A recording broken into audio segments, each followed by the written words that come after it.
Sebagai istri berhijab berumur 25 tahun, pertahananku runtuh hari ini saat ibu mertuaku kembali melontarkan hinaan paling kejam tepat di depan suamiku yang hanya diam membisu.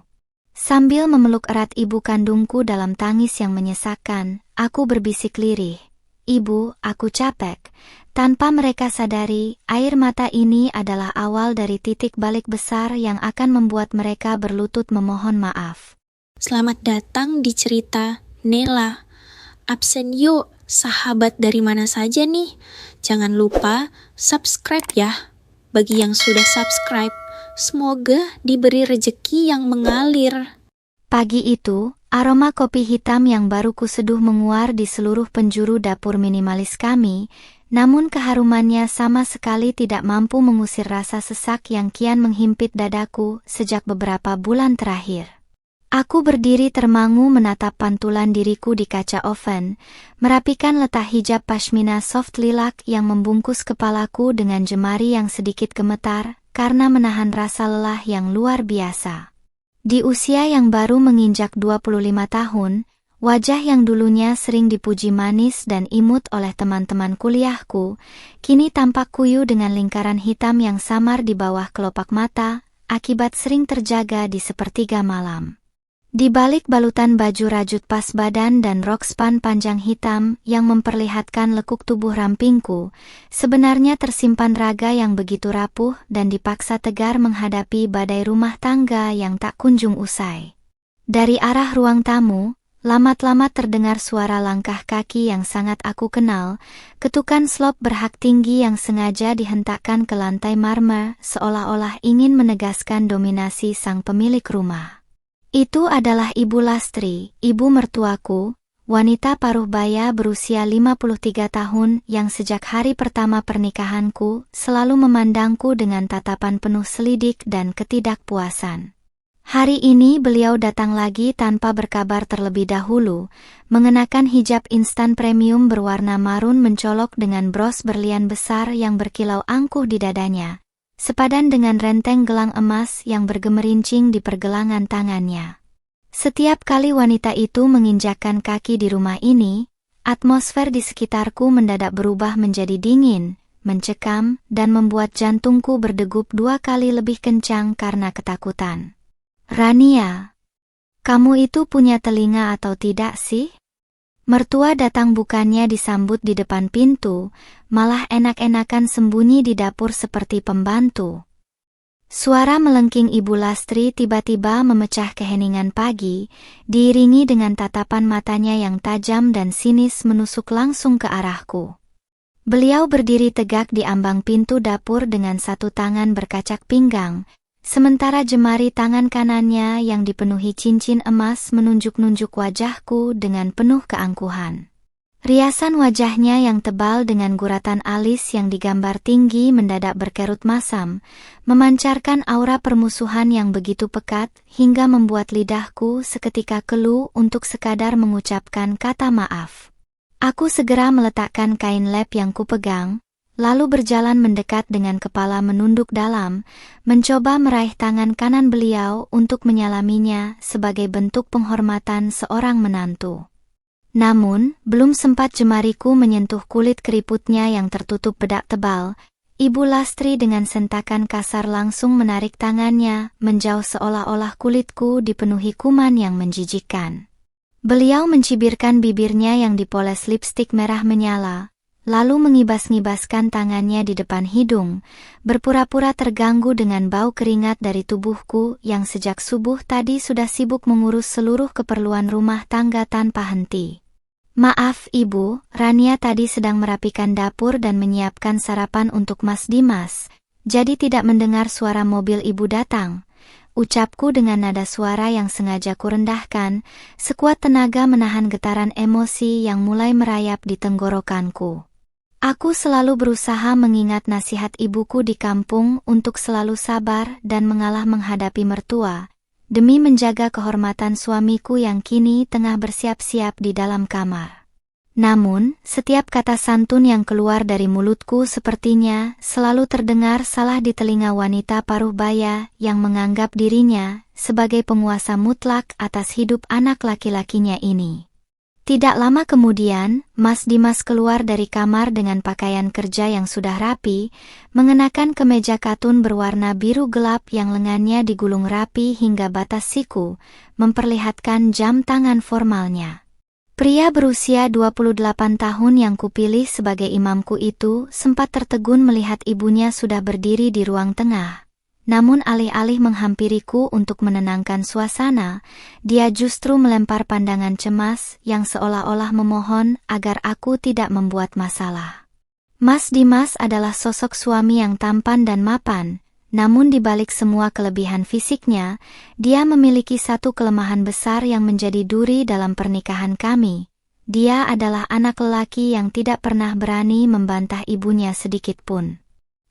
Ibu sudah datang?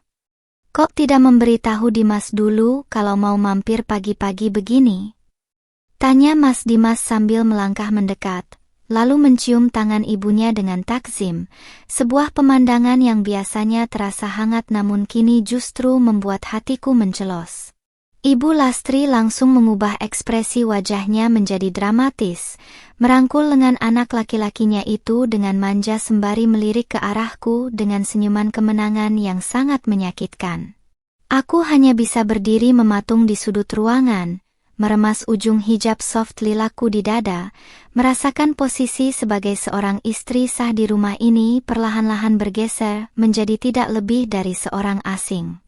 Bagaimana ibu mau berkabar kalau setiap kali ibu telepon, istrimu yang tidak tahu sopan santun ini selalu lama mengangkatnya, seolah-olah dia adalah wanita karir yang sangat sibuk. Sindir Ibu Lastri dengan suara sengaja dikeraskan agar menggema di seluruh ruang tamu. Beliau kemudian berjalan menuju sofa, mengusap permukaannya dengan ujung jari telunjuknya yang bermata cincin besar, lalu mendengus kencang melihat ada sedikit debu tipis yang belum sempat kubersihkan pagi ini. Mas Dimas hanya diam membisu mendengar sindiran itu. Dia memilih duduk di sofa seberang ibunya, menundukkan kepala memandangi lantai marmer, seolah-olah pola lantai itu jauh lebih menarik daripada membela harga diri istrinya yang sedang diinjak-injak.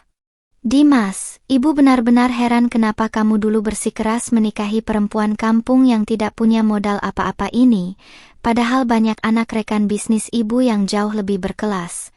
Lanjut Ibu Lastri dengan nada meremehkan yang amat kental, matanya kembali menyapu tubuhku dari atas ke bawah dengan tatapan menghina.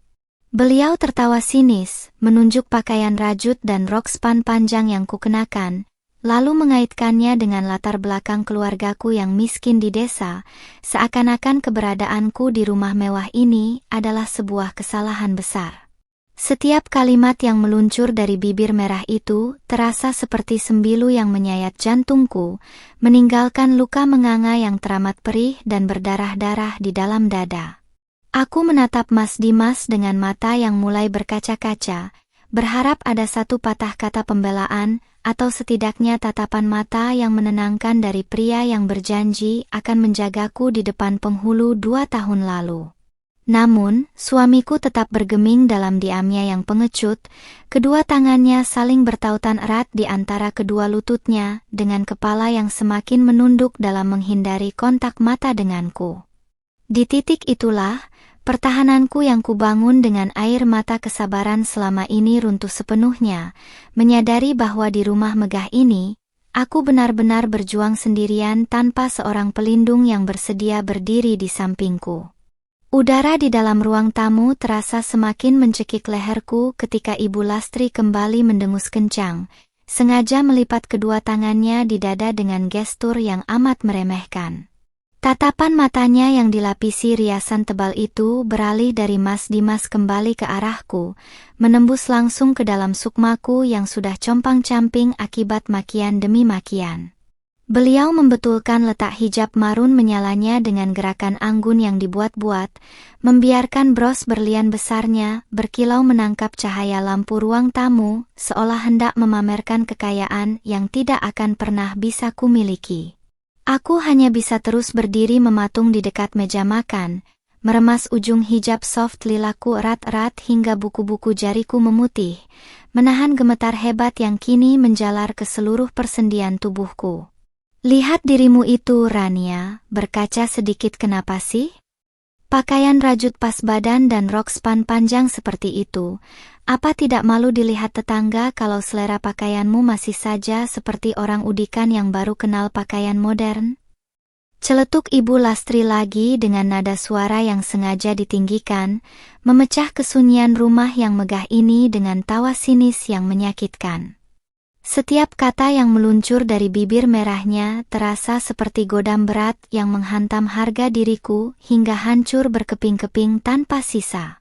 Beliau tidak pernah peduli bahwa baju dan rok yang melekat pas di tubuh rampingku ini adalah hasil dari usahaku memilah pakaian terbaik demi terlihat pantas bersanding di sebelah anak laki-lakinya yang terhormat. Air mataku yang sejak tadi kutahan di ambang kelopak mata akhirnya luruh juga, membasahi pipiku yang kini terasa panas oleh gelombang rasa malu dan sakit hati yang bercampur menjadi satu. Aku melirik ke arah Mas Dimas, berharap pria berusia 28 tahun yang kini duduk di sofa seberang ibunya itu mau mengangkat wajahnya dan menghentikan kegilaan ini. Aku ingin dia berdiri, menggenggam tanganku, dan mengatakan pada ibunya bahwa aku adalah istrinya yang berharga, wanita yang dia ratukan di kamar namun selalu dihinakan di ruang tengah. Namun, harapan tinggallah harapan karena suamiku tetap bergeming, menatap lantai marmer dengan kedua tangan yang bertautan erat di antara lututnya, seolah-olah dia menderita tuli mendadak. Ibu, tolong berhenti menghina Rania seperti itu. Apa salah Rania kepada ibu sampai ibu selalu mengungkit latar belakang keluarga Rania di desa? Ucapku lirih di antara sisa-sisa keberanian yang kumiliki, dengan suara yang parau dan tersendat oleh isak tangis yang menyesakkan dada. Ini adalah kali pertama aku mencoba menyuarakan isi hatiku setelah 2 tahun lamanya memilih diam dan menelan semua pil pahit berupa cacian yang beliau lontarkan hampir setiap minggu.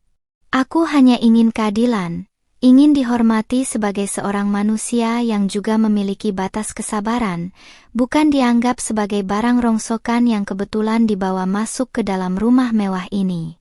Mendengar ucapanku, Ibu Lastri justru terbelalak lebar seakan-akan aku baru saja melakukan dosa besar yang tak termaafkan di depan matanya.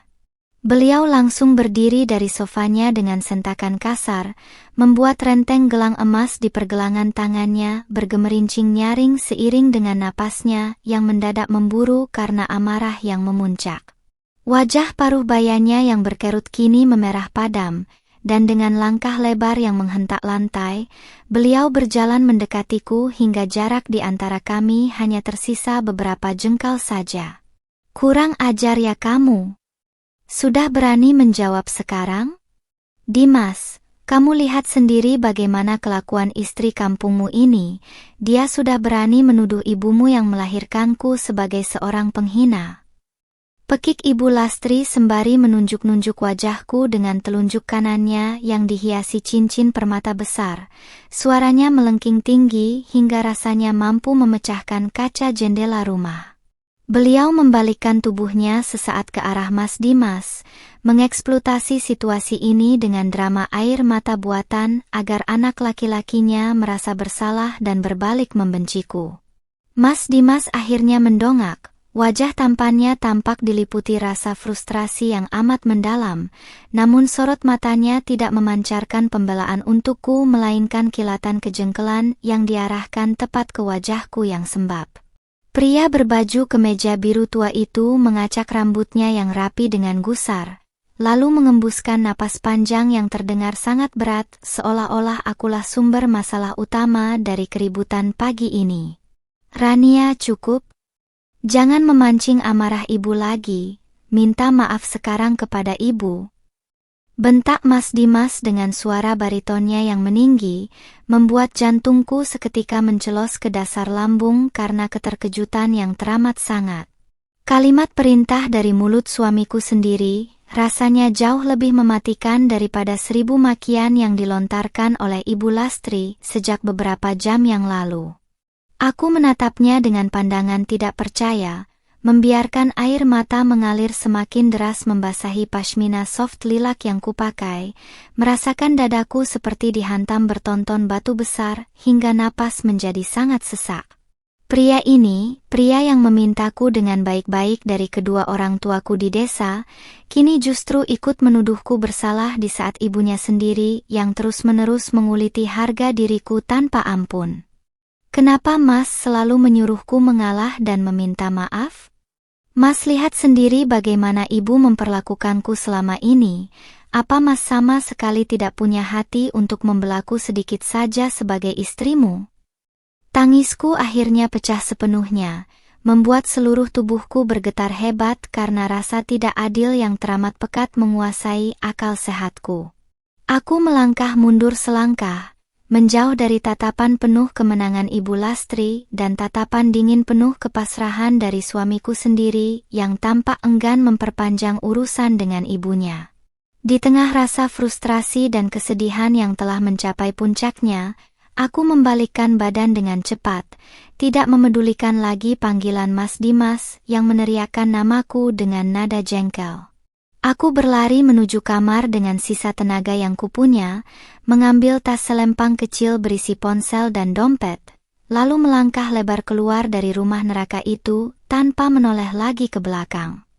Tujuan hidupku kini hanya satu, kembali ke pelukan satu-satunya wanita yang selalu menganggapku berharga di dunia ini, tempat di mana air mataku tidak akan pernah dihargai semurah ini. Langkah kakiku terasa begitu berat dan gemetar saat aku menyusuri jalanan aspal menuju rumah sederhana milik ibu kandungku yang terletak di pinggiran kota. Air mata seolah enggan berhenti mengalir, membasahi pipi hingga merembes ke balik hijab pashmina soft lilac yang kini terasa semakin menyesakkan dada. Di sepanjang perjalanan, beberapa pasang mata orang asing sempat menatapku dengan pandangan penuh tanya, melihat seorang wanita muda berumur 25 tahun berjalan sendirian dengan wajah sembab dan napas yang terengah-engah. Di balik balutan baju rajut pas badan dan rok span panjang yang membungkus tubuh rampingku, ada sekeping hati yang telah hancur berkeping-keping akibat badai penghinaan yang baru saja kualami di rumah suamiku sendiri. Begitu pandanganku menangkap pagar bambu usang dan teras kecil yang asri dengan deretan tanaman hijau di pot tanah liat, tangisku yang sempat mereda kembali pecah dengan begitu hebatnya. Rumah ini begitu kontras dengan rumah megah berlantai marmer milik Mas Dimas, namun disinilah satu-satunya tempat di mana aku tahu harga diriku tidak akan pernah diinjak-injak bagai sampah. Dengan tangan yang gemetar hebat, aku membuka slot pintu pagar bambu yang berderit nyaring, seolah ikut menyuarakan kepedihan mendalam yang sedang merundung sukmaku pagi ini. Aku mempercepat langkah di atas jalan setapak semen, tidak memedulikan lagi beberapa tetes air mata yang jatuh membasahi permukaan sepatu yang kukenakan. Di ambang pintu rumah yang terbuka, tampak berdiri seorang wanita paruh baya berusia 50 tahun yang sedang memegang kain lap dengan daster katun rumahan yang sangat bersahaja. Itu adalah Ibu Sarah, ibu kandungku, sosok wanita yang memiliki wajah keibuan yang teduh dengan gurat-gurat halus di sekitar matanya yang selalu memancarkan ketenangan. Begitu melihat sosokku yang berjalan sempoyongan dengan air mata yang bercucuran, Ibu Sarah langsung menjatuhkan kain lap di tangannya ke lantai tanpa memedulikan hal lain lagi. Sorot matanya yang semula tenang seketika berubah menjadi penuh kecemasan yang amat mendalam, mencerminkan ikatan batin seorang ibu yang tahu bahwa putrinya sedang tidak baik-baik saja. "Rania?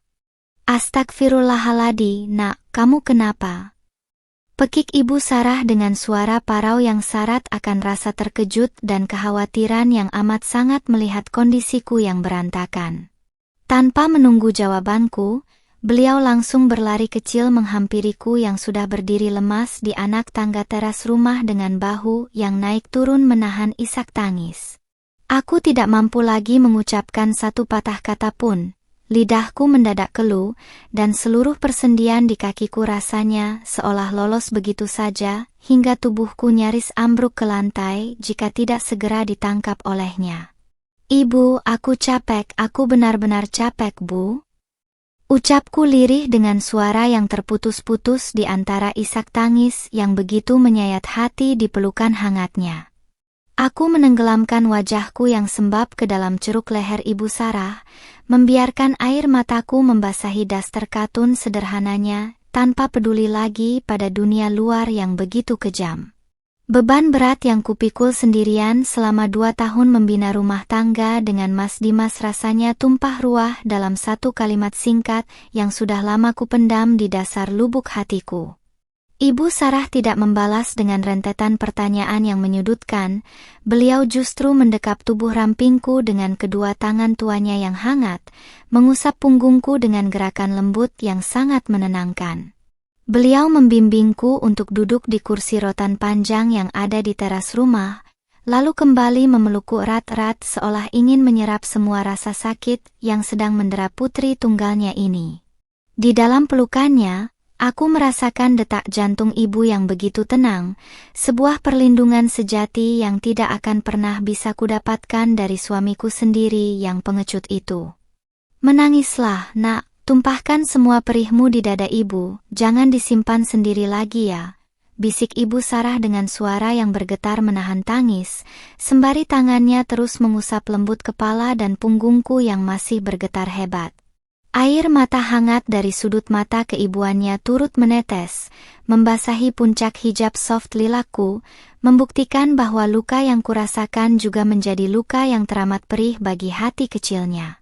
Kehangatan pelukan ini perlahan-lahan membuat rasa sesak di dadaku berkurang, digantikan oleh rasa aman yang sudah sangat lama hilang dari kamarku di rumah megah itu.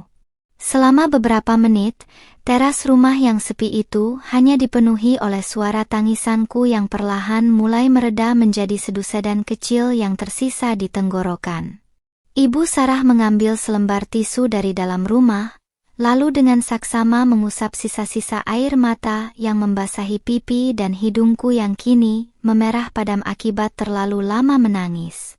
Tatapan matanya yang teduh menatap lekat-lekat ke dalam mata bulatku yang sembab, menyiratkan rasa cinta tanpa syarat yang membuatku merasa kembali berharga sebagai seorang wanita. "Sekarang ceritakan pelan-pelan pada ibu, apa yang sebenarnya terjadi sampai anak ibu yang kuat ini menyerah seperti ini?" tanya Ibu Sarah lembut, jemarinya yang mulai berkerut mengusap punggung tanganku yang masih terasa dingin, karena sisa trauma konfrontasi tadi pagi. Aku menarik napas dalam-dalam, mencoba mengumpulkan kembali sisa-sisa kekuatan di dalam jiwaku, untuk menceritakan semua perlakuan kejam Ibu Lastri dan sikap diam membisu Mas Dimas yang paling melukaiku. Aku tahu menceritakan hal ini akan membuat ibuku sedih, namun aku tidak bisa lagi menanggung beban ini sendirian di atas pundakku yang sudah terlanjur rapuh. Sembari mengusap sisa air mata terakhir di pipi dengan ujung jari tangan kananku, aku menatap lurus ke depan dengan pandangan mata yang perlahan-lahan mulai berubah menjadi dingin dan tajam. Rasa sedih yang semula menguasai hatiku, kini perlahan-lahan mulai berganti menjadi kilatan determinasi dan kekuatan baru yang belum pernah kurasakan sebelumnya selama menjadi seorang istri. Aku berjanji dalam hati, air mata yang jatuh di teras rumah ibuku hari ini adalah air mata penderitaan terakhir yang akan kukeluarkan untuk keluarga berdarah dingin itu, karena setelah ini, giliran mereka yang harus membayar mahal setiap tetesnya. Duduk di kursi rotan teras rumah ibu yang damai, embusan angin sepau-sepau yang menggoyang dedaunan hijau di halaman perlahan-lahan mendinginkan kepala dan hatiku yang semula membara. Aku membetulkan letak hijab pashmina soft lilac yang sempat berantakan karena tangisanku tadi, lalu merapikan baju rajut pas badan serta rok span panjang hitam yang membungkus tubuh rampingku dengan gerakan yang jauh lebih tenang. Di usiaku yang masih 25 tahun, aku sadar bahwa jalan hidupku masih sangat panjang untuk dihabiskan hanya dengan meratapi nasib menjadi keset kaki di keluarga Mas Dimas. Dengan sisa rasa sesak yang masih tertinggal di dada, aku memantapkan hati bahwa hari ini harus menjadi hari terakhir di mana aku membiarkan harga diriku diinjak-injak oleh mereka yang merasa paling berkuasa. Ibu Sarah kembali dari dalam rumah membawa segelas teh hangat, lalu meletakkannya dengan lembut di atas meja kayu kecil yang memisahkan kursi kami berdua. Tatapan mata keibuannya yang berusia 50 tahun itu masih menyiratkan kecemasan yang mendalam, menatap lekat-lekat pada mata bulatku yang bengkak dan hidungku yang memerah akibat terlalu lama menangis sesenggukan.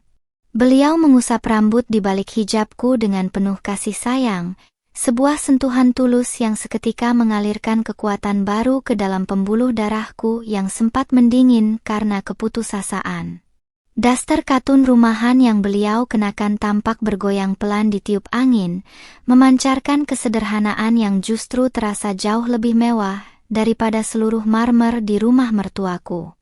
"Minum dulu, Rania, tenangkan pikiranmu, nak," ujar Ibu Sarah dengan nada suara yang begitu lembut dan meneduhkan jiwa, sembari mendorong gelas teh itu lebih dekat ke arah jemariku yang masih terasa dingin. Aku mengangguk pelan, meraih gelas itu dengan kedua tangan yang kini sudah tidak terlalu gemetar lagi, lalu menyesap cairan manis hangat itu perlahan-lahan hingga kerongkonganku yang kering terasa lebih lapang. Setelah meletakkan kembali gelas tersebut, aku menatap ibuku dengan pandangan yang tidak lagi rapuh, melainkan penuh dengan keyakinan yang matang untuk mengambil sebuah langkah besar dalam hidupku. Belum sempat aku membuka suara untuk menceritakan detail kejadian pagi tadi, perhatian kami tiba-tiba teralihkan oleh suara deru mesin mobil yang sangat familiar berhenti tepat di depan pagar bambu rumah. Dari balik kaca jendela teras, aku bisa melihat mobil sedan hitam milik Mas Dimas terparkir di sana, membelah kesunyian gang perumahan sederhana tempat aku dibesarkan. Jantungku sempat mencelos sedetik. Namun rasa takut yang biasanya mendominasi seketika sirna, digantikan oleh rasa muak yang teramat sangat melihat pria berumur 28 tahun itu akhirnya datang menyusulku. Aku menarik napas dalam-dalam, menegakkan bahu, dan mempersiapkan mental untuk menghadapi apapun yang akan terjadi selanjutnya.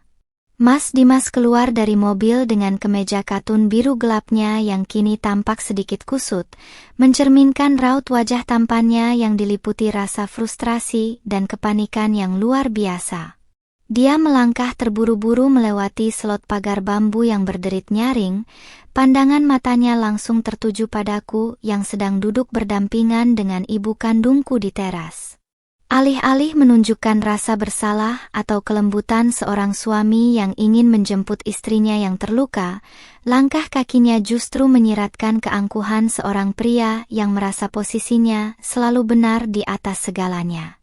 "Rania, kenapa kamu malah pulang ke sini dan membuat drama seolah-olah aku ini suami yang kejam?" Cetus Mas Dimas langsung tanpa menyapa ibuku terlebih dahulu begitu dia menginjakkan kaki di lantai semen teras rumah.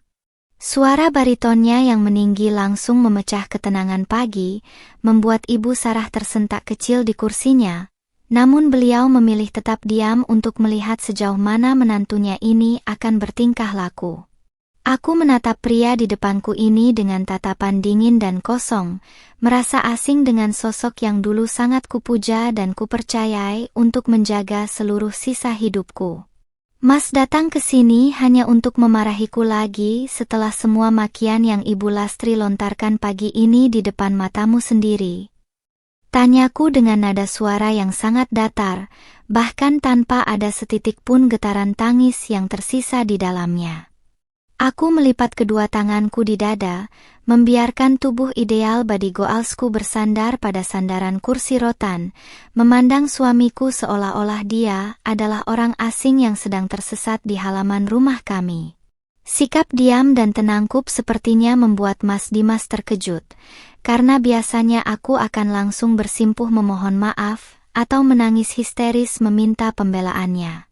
Mas Dimas mendengus gusar, mengacak rambutnya dengan tangan kanan sementara tangan kirinya bertumpu di pinggang, memamerkan jam tangan formalnya yang berkilau di bawah sinar matahari pagi. Ibu itu orang tua, Rania. Wajar kalau beliau menegurmu karena caramu mengurus rumah tangga masih belum sempurna di mata beliau. Harusnya kamu sadar diri dan mengalah, bukan malah kabur seperti anak kecil.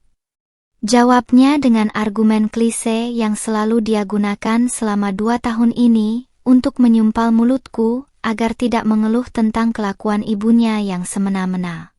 Mendengar menantunya berbicara sekasar itu kepada putrinya, Ibu Sarah akhirnya tidak bisa tinggal diam lagi. Beliau berdiri dari kursi rotannya dengan perlahan namun memiliki wibawa yang luar biasa kuat. Dimas, Ibu mendidik Rania dengan penuh kasih sayang. Bukan untuk kamu bawa ke rumahmu dan dijadikan sasaran makian ibumu setiap minggu, ucap Ibu Sarah dengan suara bergetar menahan amarah yang teramat sangat. Matanya yang teduh kini memancarkan ketegasan seorang ibu yang siap pasang badan demi melindungi anak kandungnya. Mas Dimas seketika terbungkam, wajahnya agak memucat melihat ibu mertuanya yang biasanya selalu tersenyum ramah kini menatapnya dengan pandangan sedingin es. Aku ikut berdiri di samping ibuku, menggenggam tangan tuanya yang hangat untuk menyalurkan kekuatan, lalu mengarahkan tatapan mata bulatku yang tajam lurus ke dalam manik mata Mas Dimas. Pernikahan kita selesai hari ini, Mas. Aku tidak akan pernah kembali lagi ke rumah neraka itu untuk menjadi santapan hinaan ibumu dan korban dari sikap diamu yang pengecut. Ucapku dengan kalimat yang terdengar sangat mutlak dan tidak bisa diganggu-gugat lagi. Detik itu juga, aku melepaskan cincin kawin emas di jari manisku, lalu meletakkannya dengan kasar di atas meja kayu, menandai awal dari kebebasanku dan akhir dari kesabaranku yang telah habis tak bersisa. Mas Dimas ternganga menatap cincin emas yang tergeletak pasrah di atas meja kayu teras, seolah benda mati itu baru saja berubah menjadi bom waktu yang siap meledakkan seluruh harga dirinya. Wajah tampannya berganti pucat pasi, matanya beralih cepat dari cincin itu menuju wajahku yang kini berdiri tegak dengan dagu terangkat menantang tatapannya. Di balik balutan hijab pashmina soft lilac dan baju rajut yang membungkus tubuh rampingku, aku tidak lagi merasakan getaran ketakutan yang biasanya melumpuhkan akal sehatku. Keputusan yang kuucapkan bersama embusan angin pagi di teras rumah ibu terasa begitu melegakan, seakan-akan separuh beban bertonton yang selama 2 tahun ini menggelayuti pundakku luruh seketika ke atas tanah. Kamu gila, Rania? Hanya karena masalah sepele begini kamu berani meminta cerai dan melemparkan cincin kawin kita di depan ibumu. Suara bariton Mas Dimas kembali meninggi, namun kali ini ada nada panik dan tidak percaya yang terselip jelas di antara artikulasinya. Pria berusia 28 tahun itu melangkah maju 1 tapak, mencoba meraih pergelangan tanganku dengan gerakan cepat yang langsung kuhindari dengan cara menarik tubuhku mundur ke belakang belahan tubuh Ibu Sarah. Sikap defensifku yang teramat dingin itu membuat tangannya menggantung kikuk di udara, memamerkan kilatan jam tangan mahalnya yang kini tampak sama sekali tidak berharga di mataku. Ibu Sarah yang berdiri pasang badan di depanku langsung melipat kedua tangannya di depan daster katun sederhananya, menatap menantunya dengan pandangan yang amat menusuk. Cukup, Dimas. Masalah ini tidak sepele bagi anakku yang harus menahan tangis setiap kali pulang dari rumahmu, hanya untuk menjaga nama baikmu sebagai suami, sahut Ibu Sarah dengan nada suara yang rendah namun syarat akan ketegasan yang tak terbantahkan. Wanita paruh baya berusia 50 tahun itu tidak lagi memberikan senyuman ramah atau suguhan teh hangat yang tulus, melainkan sebuah pembatasan mutlak dari seorang ibu yang tidak akan membiarkan putrinya disakiti lebih jauh. Ibu jangan ikut campur, ini urusan rumah tangga kami. Rania ini istrimu, dia harus patuh pada suaminya dan tidak boleh mengambil keputusan sepihak seperti ini. Balas Mas Dimas dengan napas yang mulai memburu kasar, wajahnya memerah padam karena merasa otoritasnya sebagai seorang kepala keluarga dipertanyakan di halaman rumah orang lain. Dia mengalihkan pandangannya kembali padaku, matanya yang bulat kini memancarkan kemarahan sekaligus kecemasan bahwa rahasia kebobrokan keluarganya akan tercium oleh tetangga sekitar gang yang mulai berlalu lalang. Rumah tangga yang mana, Mas? Rumah tangga di mana aku harus selalu mengalah saat ibumu menguliti latar belakang keluargaku yang miskin, sementara kamu hanya duduk menonton sambil menikmati kopi. Tanyaku dengan tawa hambar yang terdengar begitu sinis di telingaku sendiri, membiarkan sisa-sisa rasa sakit hati bertransformasi menjadi kekuatan kata-kata. Aku mengusap ujung pashminaku dengan jari telunjuk kanan, menatap lurus ke dalam manik mata suamiku dengan tatapan tajam yang membuat pria itu perlahan-lahan menurunkan ego tingginya selapis demi selapis. Mas Dimas terdiam sesaat, lidahnya mendadak keluh untuk membantah kalimatku yang merujuk langsung pada fakta kebisuannya di ruang tamu beberapa jam yang lalu. Dia memundurkan langkahnya, kembali bertumpu pada pinggangnya sembari mengembuskan napas panjang yang terdengar sangat frustrasi ke udara terbuka. Ibu hanya bicara, Rania, beliau tidak bermaksud jahat. Harusnya kamu bisa lebih dewasa menyikapi orang tua yang usianya sudah kepala 5. Ucapnya, masih mencoba mencari pembenaran di atas penderitaan batin yang telah menahun mendekam di dalam dadaku. Usia tidak bisa menjadi pembenaran untuk bertindak semena-mena dan menghancurkan mental orang lain, Mas, dan diamu adalah pengkhianatan terbesar bagi janji suci yang kamu ucapkan di depan penghulu. Ujarku lagi dengan kalimat yang menghantam telak sisa-sisa harga diri kelaki-lakiannya hingga dia tertunduk lesu. Umurku memang baru 25 tahun, tergolong muda untuk menyandang status baru yang kerap dipandang sebelah mata oleh masyarakat, namun menjanda jauh lebih mulia daripada bertahan dalam pernikahan beracun yang membunuh jiwaku perlahan-lahan. Melihat suamiku yang tidak lagi mampu mengeluarkan argumen pembelaan, aku berbalik dan menatap ibuku yang langsung memberikan anggukan pelan penuh restu dan dukungan moral yang teramat kuat. Kehadiran Ibu Sarah di sampingku adalah jangkar sejati yang membuatku tidak goyah sedikit pun, membuktikan bahwa sekaya apapun keluarga Ibu Lastri, mereka tidak akan pernah bisa membeli ketulusan dan kedamaian yang ada di rumah sederhana ini. Aku menarik napas dalam-dalam, membiarkan oksigen segar memenuhi rongga dadaku yang kini terasa jauh lebih lapang dan bebas dari rasa sesak yang menyiksa. Sekarang, silakan Mas pergi dari sini dan bawa kembali cincin itu ke rumah ibumu. Katakan pada beliau bahwa menantu miskin yang dia benci ini sudah resmi melepaskan anaknya. Ucapku final sembari menunjuk ke arah pagar bambu luar dengan tangan kanan yang stabil tanpa ada getaran emosi lagi. Mas Dimas menatapku dengan pandangan mata yang nanar, menyadari bahwa wanita muda yang biasanya penurut dan mudah menangis ini telah berubah menjadi sosok yang begitu keras kepala dan dingin bagai gunung es. Dengan langkah gontai dan wajah yang ditekuk dalam, Mas Dimas akhirnya meraih cincin emas di atas meja kayu itu dengan jemarinya yang gemetar, lalu membalikkan badan tanpa mengucapkan sepatah kata pun lagi. Aku memandangi punggungnya yang menjauh membelah halaman teras, hingga masuk ke dalam mobil sedan hitamnya, yang kemudian melesat pergi meninggalkan kepulan asap tipis di udara pagi. Aku tersenyum tipis, sebuah senyuman tulus pertama yang terukir di bibirku setelah sekian lama, siap menyambut lembaran baru kehidupan yang akan kubangun dengan kedua tanganku sendiri. Kepergian mobil sedan hitam Mas Dimas meninggalkan keheningan yang meneduhkan di halaman rumah sederhana kami.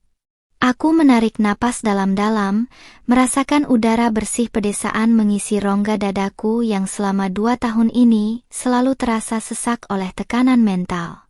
Di usiaku yang baru 25 tahun, aku tahu bahwa menyandang status baru bukanlah hal yang mudah di mata masyarakat, namun ini jauh lebih baik daripada terus menjadi keset kaki di rumah megah itu. Kutatap ibuku yang masih berdiri di sampingku, lalu seulas senyuman tulus, yang sudah sangat lama tidak pernah terukir di wajahku, akhirnya terbit dengan begitu ringannya. Ibu Sarah menatapku dengan mata yang berkaca-kaca, namun kali ini bukan karena kesedihan, melainkan rasa lega dan bangga melihat putri tunggalnya berani mengambil sikap tegas. Wanita paruh-baya berusia 50 tahun itu mengusap lembut lengan baju rajutku, lalu menggandeng tanganku untuk mengajakku masuk ke dalam rumah yang sejuk. Daster katun rumahan yang beliau kenakan bergoyang pelan seiring langkah kami melintasi batas pintu, meninggalkan semua kenangan pahit dan cincin kawin yang kini telah lenyap dari kehidupanku. Di dalam rumah yang bersahaja ini, aku bersumpah tidak akan membiarkan air mataku jatuh dengan murah lagi untuk orang-orang yang tidak tahu cara menghargai ketulusan. Rania, Ibu bangga kamu berani melepaskan diri dari lingkaran racun itu, tapi sekarang, apa rencana yang akan kamu lakukan untuk melanjutkan hidup? Tanya Ibu Sarah lembut setelah kami duduk berdampingan di sofa ruang tengah yang dialas kain tenun sederhana. Pertanyaan itu tidak membuatku panik atau bingung, karena jauh di lubuk hatiku yang terdalam, sebuah rencana besar yang selama ini terpendam akibat dilarang oleh Mas Dimas dan ibunya kini perlahan-lahan mulai bangkit ke permukaan. Aku membetulkan letak hijab pashmina soft lilakku, lalu menatap ibu dengan sepasang mata bulat yang kini memancarkan kilatan ambisi yang membara. Aku ingin kembali membuka usaha pesanan kue dan dekorasi hantaran yang dulu sempat kurintis sebelum menikah, Bu. Jawabku dengan nada suara yang mantap tanpa ada keraguan sedikit pun di dalamnya. Dulu, sebelum Mas Dimas memintaku menjadi istrinya, aku adalah seorang wanita muda yang mandiri dan memiliki penghasilan sendiri dari kreativitas tanganku. Namun semuanya harus berhenti karena Ibu Lastri menganggap pekerjaan itu memalukan dan tidak berkelas. Kini, tanpa ada kekangan dari siapapun, aku bebas mengepakkan sayapku kembali dan membuktikan bahwa tangan yang mereka anggap udikan ini mampu menghasilkan pundi-pundi rupiah yang tak terbayangkan. Ibu Sarah tersenyum lebar mendengar penuturanku. Beliau langsung menggenggam kedua telapak tanganku yang kini sudah mulai menghangat, menyalurkan dukungan moral yang luar biasa besar. Ibu akan selalu mendukungmu, Nak. Pakai saja tabungan ibu yang sedikit di bank untuk modal awal membeli oven baru dan bahan-bahan kue yang kamu butuhkan, ucap beliau dengan ketulusan yang membuat mataku kembali berkaca-kaca karena haru. Aku menggeleng pelan, menolak dengan halus tawaran mulia itu, karena aku masih memiliki sedikit simpanan rahasia di rekening pribadiku yang tidak pernah ku ketahui oleh Mas Dimas selama ini. Sore harinya, aku mulai membersihkan kamar lamaku yang sudah 2 tahun kutinggalkan, membuka jendela lebar-lebar agar cahaya matahari sore dan angin segar bisa masuk mengusir debu-debu masa lalu. Sambil merapikan kasur, aku sesekali memperhatikan pantulan diriku di cermin lemari pakaian yang menampilkan bentuk tubuh rampingku yang ideal. Kupikir, dengan penampilan yang selalu kujaga dan pengabdian total yang kuberikan, Mas Dimas akan bisa menghargaiku, namun nyatanya pria itu hanya menginginkan boneka penurut yang bisa diatur sesuka hati oleh ibunya. Aku tersenyum sinis di depan cermin, berjanji bahwa kecantikan dan potensi yang kumiliki ini akan menjadi senjata utama untuk menjatuhkan mereka nanti. Aku mengambil ponsel dari dalam tas selempang kecilku, lalu mulai mengaktifkan kembali akun media sosial usahaku yang sudah lama mati suri dan berdebu. Jantungku berdegup kencang saat melihat ribuan pesan lama dari pelanggan setia yang menanyakan kapan aku akan kembali membuka pesanan kue tradisional modern buatanku. Dengan jemari yang bergerak lincah di atas layar sentuh, aku mengetik sebuah unggahan singkat yang menyatakan bahwa usahaku resmi dibuka kembali mulai esok hari dengan menu-menu baru yang lebih menarik. Unggahan itu langsung mendapat respons luar biasa dalam hitungan menit, membuat harapan yang sempat mati di dalam jiwaku kini berkobar kembali dengan sangat dahsyat. Sementara itu, di seberang sana, aku bisa membayangkan bagaimana Ibu Lastri saat ini sedang tersenyum puas di atas penderitaanku, mengira bahwa menantu miskinnya sedang menangis meraung-raung meratapi nasib di sudut kamar desa yang gelap.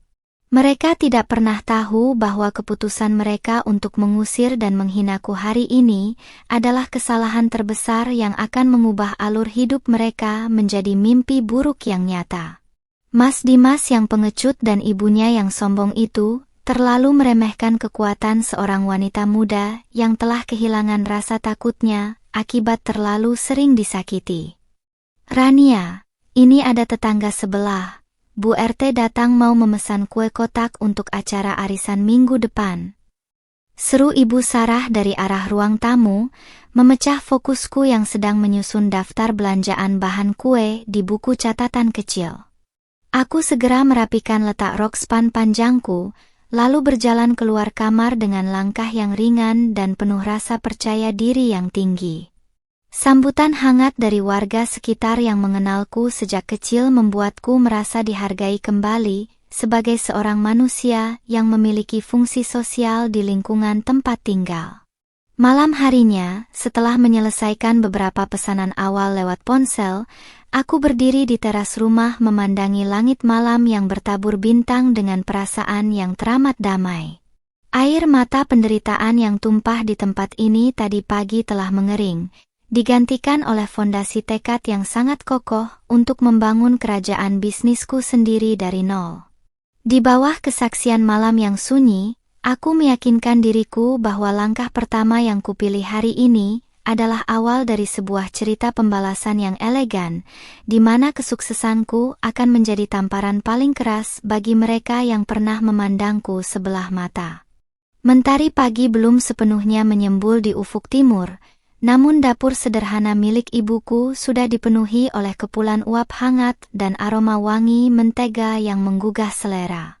Aku berdiri dengan cekatan di depan meja kayu besar, mengenakan hijab pashmina soft pink yang kasual namun tetap rapi, dipadukan dengan baju kaos rajut lengan panjang yang memperlihatkan gerak tubuhku yang gesit.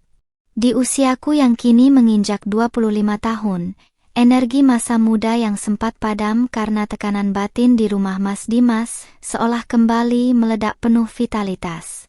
Jemariku yang lincah menimbang tepung dan mencetak adonan kue satu persatu, mengabaikan rasa pegal di bahu demi mengejar target puluhan kotak pesanan yang harus selesai sebelum jam makan siang dimulai. Ibu Sarah berjalan masuk ke dapur dengan daster katun bermotif bunga yang bersahaja, membawa nampan berisi anyaman bambu untuk wadah kue yang baru matang.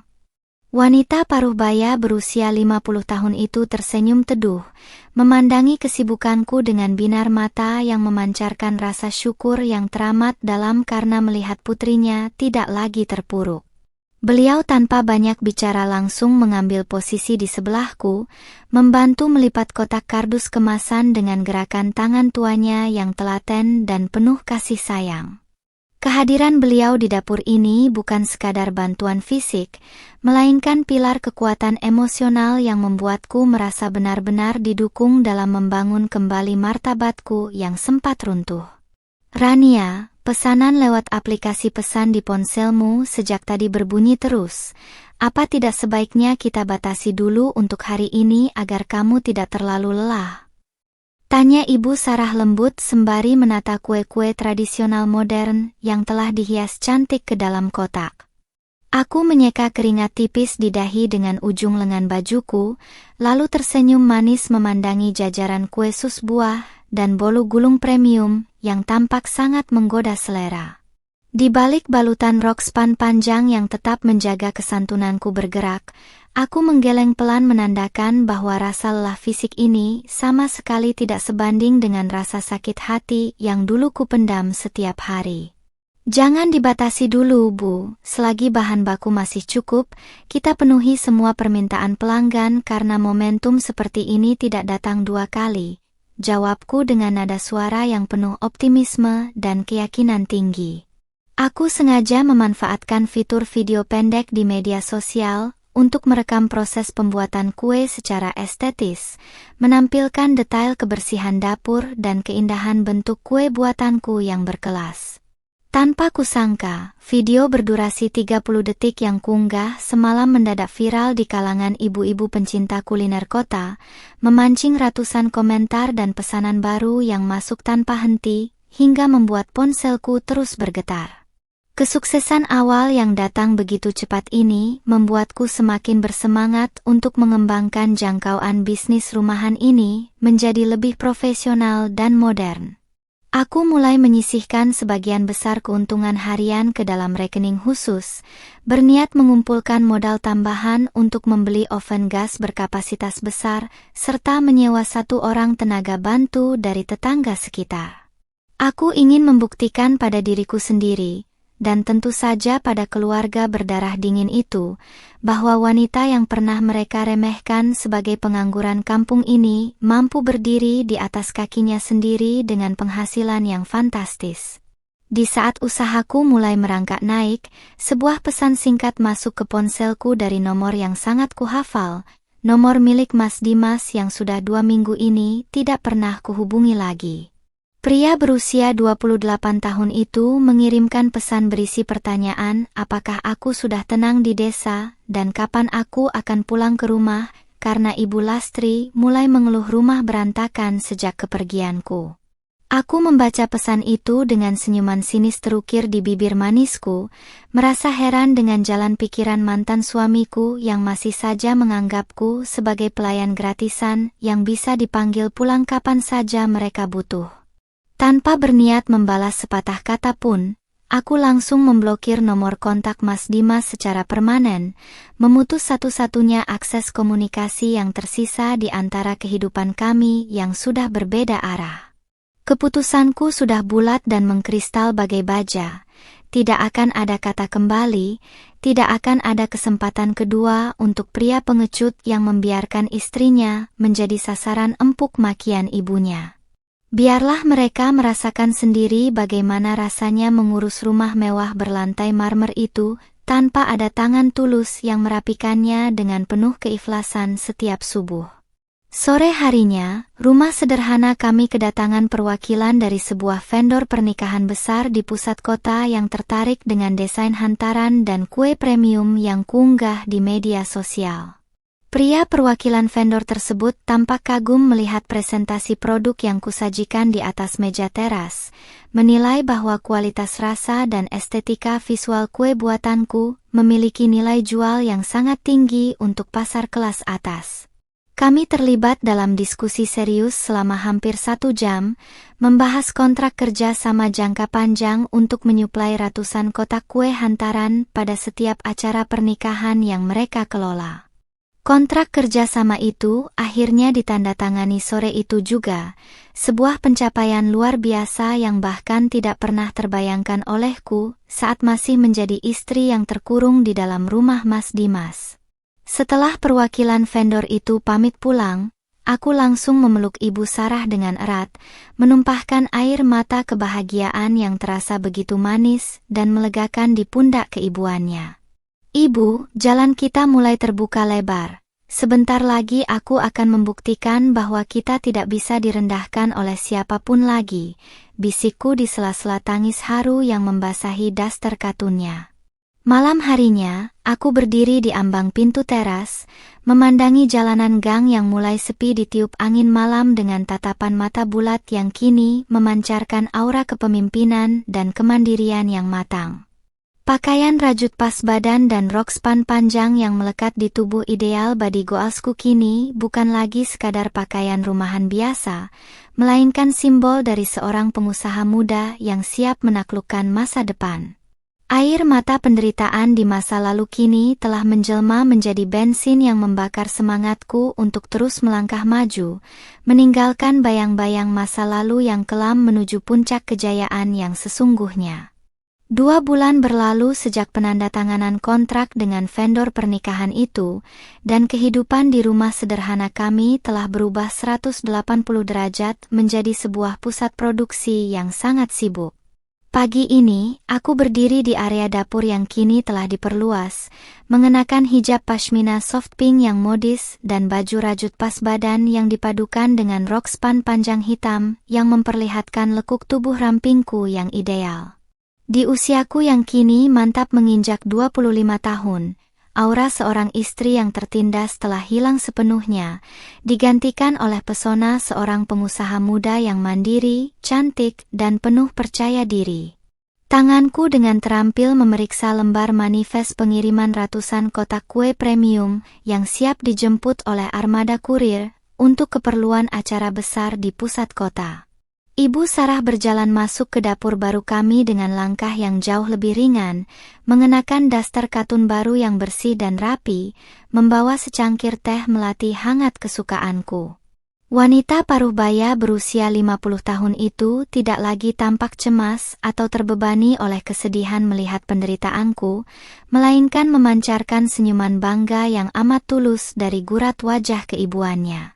Beliau meletakkan cangkir itu di meja konter marmer kecil yang sengaja kupasang untuk memudahkan koordinasi kerja, lalu mengusap lembut punggungku yang sedang sibuk memberikan instruksi kepada 2 orang karyawan baru dari warga sekitar. Dukungan tanpa henti dari ibu adalah bahan bakar utama yang membuat roda bisnis rumahan ini bisa berputar begitu kencang dan menghasilkan omzet puluhan juta rupiah setiap minggunya. Rania, ada mobil sedan hitam berhenti di depan pagar. Sepertinya suamimu, maksud ibu, Mas Dimas, datang lagi, bisik Ibu Sarah dengan nada suara yang tenang namun syarat akan kewaspadaan saat melirik ke arah jendela luar. Aku menghentikan gerakan pulpenku di atas kertas manifest, lalu menarik napas dalam-dalam untuk menstabilkan detak jantungku yang sempat tersentak mendengar nama itu disebut kembali. Aku membetulkan letak hijab pashminaku di depan cermin kecil dekat pintu, memastikan penampilanku tetap sempurna, manis, dan anggun sebelum melangkah keluar untuk menghadapi masa lalu yang kini terasa sangat kerdil di mataku.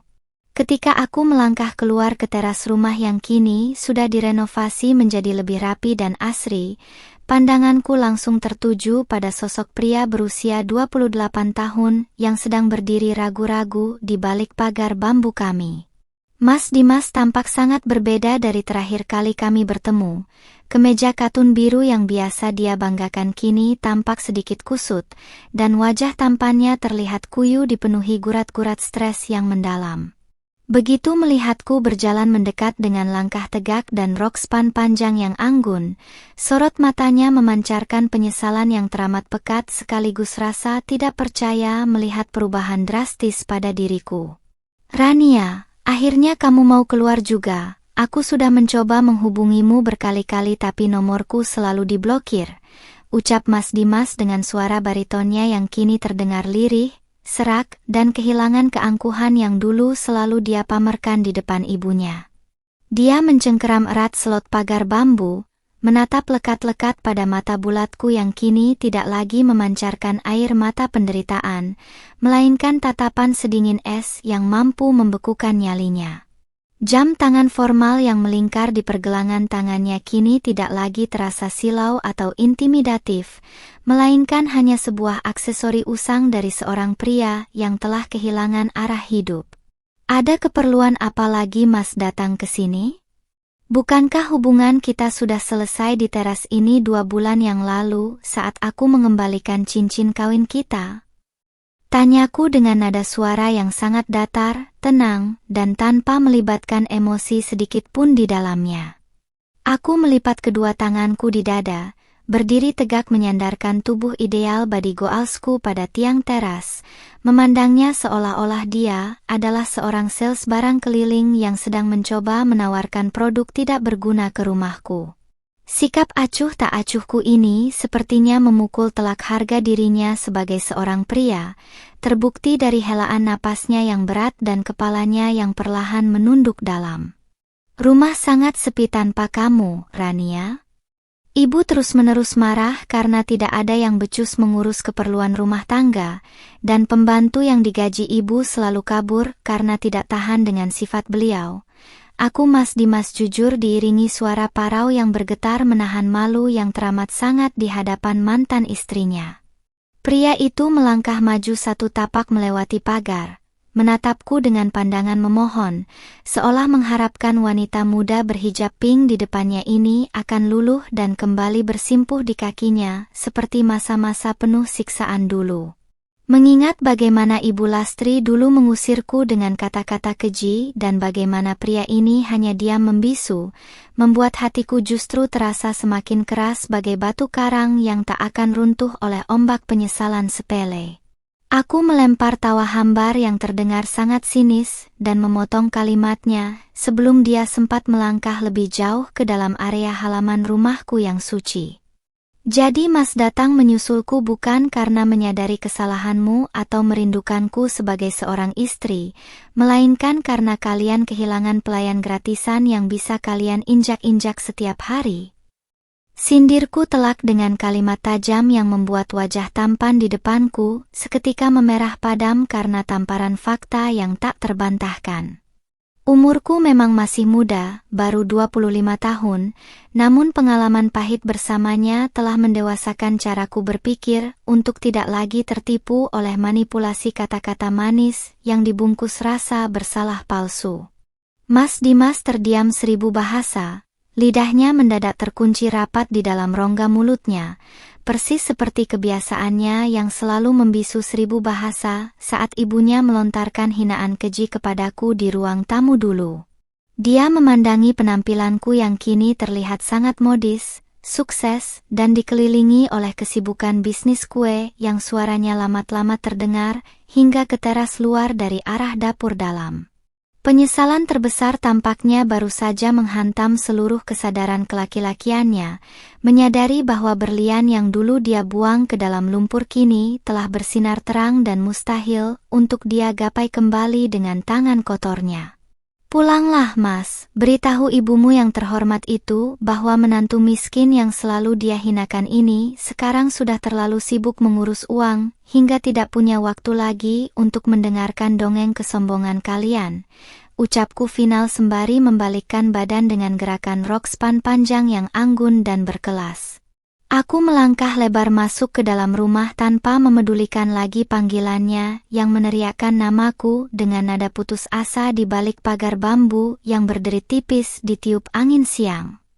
Hari ini, badai penderitaan itu telah resmi berpindah rute, meninggalkan hidupku yang cerah dan mulai memporak-porandakan istana egois milik mereka di pusat kota. Kabar tentang kesuksesan usaha kue dan hantaran premiumku rupanya telah menyebar hingga ke telinga relasi bisnis Ibu Lastri di pusat kota.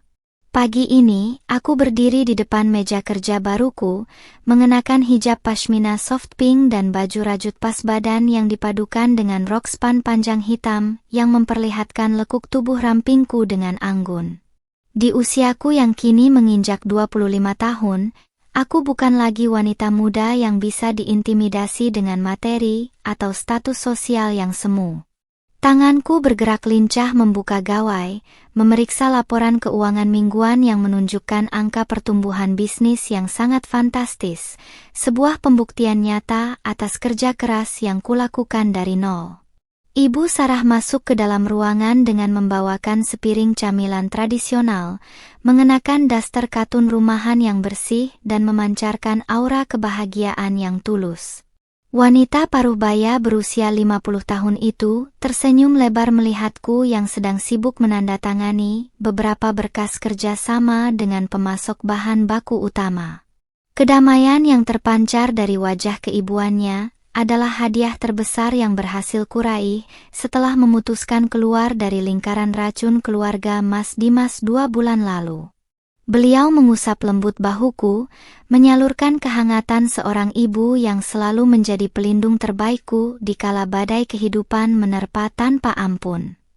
Rania, ada sebuah mobil mewah berwarna putih berhenti di depan toko depan. Sepertinya itu ibu mertuamu, ucap Ibu Sarah dengan nada suara yang tenang, tanpa ada lagi ketakutan atau kecemasan yang dulu selalu menyelimuti batinnya. Aku meletakkan pulpen, menarik napas dalam-dalam untuk mengisi rongga dadaku dengan udara segar, lalu merapikan letak hijab pashminaku di depan cermin kecil. Aku tersenyum tipis, menyadari bahwa momen yang kutunggu-tunggu, di mana mereka harus menurunkan ego tinggi mereka, akhirnya tiba juga di depan pintu rumah sederhanaku. Aku melangkah keluar menuju teras toko baruku yang asri, tepat saat seorang wanita paruh baya berusia 53 tahun turun dari mobilnya dengan langkah yang tampak ragu jaru. Itu adalah Ibu Lastri. Penampilan yang biasanya dipenuhi perhiasan emas mencolok dan hijab glamor kini tampak jauh lebih redup dan kehilangan keangkuhannya. Riasan wajahnya yang tebal tidak mampu menyembunyikan gurat-gurat kelelahan mental dan rasa malu yang amat mendalam saat matanya bertatapan langsung dengan mata bulatku yang tajam. Bros berlian besar yang dulu dia banggakan di dadanya kini terasa sama sekali tidak memiliki kekuatan untuk mengintimidasi harga diriku lagi. Rania, Ibu sengaja datang ke sini untuk menemuimu secara langsung, ucap Ibu Lastri dengan nada suara yang melengking rendah, sangat kontras dengan suaranya yang dulu selalu membentakku di dapur rumahnya. Beliau membetulkan letak hijabnya dengan jemari yang sedikit gemetar, memandangi bangunan toko kue milikku yang ramai dikunjungi oleh pelanggan dari berbagai kalangan kelas atas. Sikapnya yang mendadak melunak ini justru membuatku merasa muak, karena aku tahu persis ada udang di balik batu dari kedatangannya yang tiba-tiba ke desaku ini. Ada perlu apa lagi Ibu jauh-jauh datang ke sini? Bukankah tempat ini terlalu udikan dan tidak selevel untuk wanita berkelas seperti Ibu? Tanyaku dengan nada suara yang sangat datar, tenang, namun menghunjam telak ingatan masa lalunya. Aku melipat kedua tanganku di depan dada, membiarkan tubuh ideal body goalsku bersandar pada pintu kaca toko, menatap mantan ibu mertuaku itu dengan tatapan sedingin es. Kalimat sindiran yang kugunakan adalah kata-kata yang sama dengan yang dia lemparkan kepadaku saat aku pertama kali menginjakkan kaki di rumah megahnya dulu. Ibu Lastri tersentak kecil, wajah paruh bayanya memerah pada menahan rasa malu yang teramat sangat di hadapan beberapa karyawanku yang mulai memperhatikan konfrontasi di teras. Ibu tahu ibu salah, Rania. Dimas sekarang sangat menderita. Dia tidak fokus bekerja hingga perusahaannya mengalami masalah besar karena memikirkanmu yang pergi. Akunya dengan suara bergetar dan air mata yang mulai mengambang di sudut matanya yang keriput. Dia melangkah maju satu tapak, mencoba meraih jemariku seolah ingin memohon agar aku mau melupakan semua makian dan caci maki yang telah dia tanam di dalam hatiku selama 2 tahun ini. Aku melangkah mundur dengan cepat, menghindari sentuhan tangannya yang dipenuhi cincin permata, tidak sudi membiarkan kulitku disentuh oleh wanita yang telah menghancurkan mental dan kebahagiaanku. Mas Dimas menderita karena dia menuai hasil dari diamnya yang pengecut, Bu, dan Ibu menderita karena kehilangan pelayan yang bisa Ibu injak-injak harga dirinya setiap minggu, jawabku sinis dengan tawa hambar yang memotong seluruh drama tangisan buatannya. Di usiaku yang masih muda ini, aku sudah cukup dewasa untuk membedakan mana penyesalan yang tulus dan mana kepanikan karena kehilangan kenyamanan fasilitas hidup. Mas Dimas yang ternyata sejak tadi bersembunyi di dalam mobil akhirnya keluar, mengenakan kemeja katun biru tua yang tampak kusut dengan langkah gontai menghampiri kami berdua. Pria berusia 28 tahun itu menatapku dengan pandangan mata yang nanar, dipenuhi penyesalan terdalam yang seolah merongrong seluruh sisa harga diri kelaki-lakiannya yang telah runtuh. Dia melihat bagaimana mantan istrinya yang dulu selalu menangis terseduh-seduh di lantai dapur kini telah berubah menjadi seorang pengusaha sukses yang dikagumi banyak orang terhormat. Rania, tolong beri aku satu kesempatan lagi. Kita bangun semuanya dari awal tanpa campur tangan siapapun lagi. Mohon Mas Dimas dengan suara bariton yang bergetar hebat di sela-sela embusan angin siang yang kencang. Aku menatap pasangan ibu dan anak di depanku ini dengan pandangan kosong, menyadari bahwa rasa cinta yang dulu kupunya telah mati total bersama air mata terakhir yang tumpah di teras rumah ibuku. Aku berbalik badan tanpa mengucapkan sepatah kata pun lagi, menutup pintu kaca toko dengan rapat, membiarkan mereka berdiri membeku di luar menikmati tamparan kenyataan yang paling menyakitkan dalam hidup mereka. Pintu kaca tokoku tertutup rapat dengan bunyi klik yang halus namun tegas, menjadi batas absolut yang memisahkan dunia baruku yang gemilang dari sisa-sisa masa lalu yang menyedihkan. Melalui beningnya kaca, aku bisa melihat Ibu Lastri dan Mas Dimas masih berdiri mematung di teras bawah terik matahari siang, tampak linglung seperti dua orang yang baru saja kehilangan harta paling berharga dalam hidup mereka. Di usiaku yang kini genap 25 tahun, aku berdiri tegak di balik meja kasir dengan balutan hijab pashmina soft pink dan rok span panjang yang memperlihatkan postur tubuh rampingku yang ideal dan penuh percaya diri. Tidak ada lagi rasa sesak di dada atau keinginan untuk menangis hancur. Yang tertinggal di dalam sukmaku hanyalah rasa kepuasan yang mendalam melihat roda nasib telah berputar sempurna. Ibu Sarah berjalan mendekat dari arah dapur produksi, membawa nampan berisi loyang kue makaron warna-warni yang baru saja selesai dihias oleh para karyawan kami.